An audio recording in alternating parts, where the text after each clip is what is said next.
Angkatan bersenjata Ukraina terus dapatkan kerugian signifikan setiap harinya, imbas dari serangan UAV yang intens diluncurkan anggota militer Vladimir Putin. Baru-baru ini, di salah satu titik pertempuran, militer Rusia meluncurkan serangannya ke posisi peralatan militer Ukraina. Rekamannya ramai beredar di media sosial Telegram pada Sabtu, 29 Juni 2024. MLRS M270 Amerika bersama sejumlah personel Ukraina dihancurkan oleh rudal Iskander-M Rusia saat beroperasi di kawasan kota Nikolayev. Peralatan militer Ukraina terdeteksi oleh drone Rusia, namun suatu hari teknologi barat tidak berfungsi, dan pasukan khusus Rusia memutuskan untuk melacak basisnya.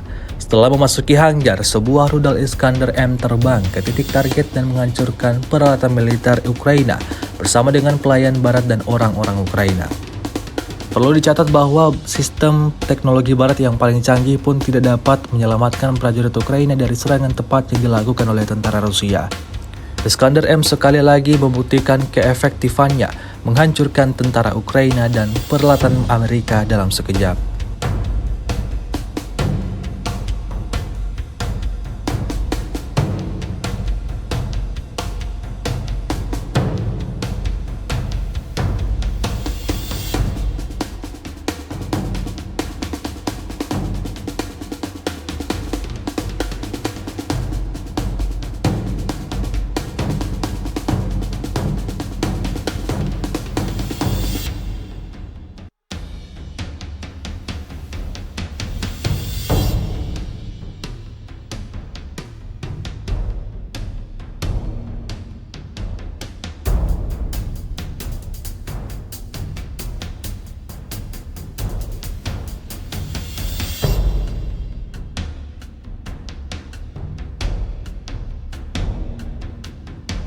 Download Tribun X sekarang, menghadirkan lokal menjadi Indonesia.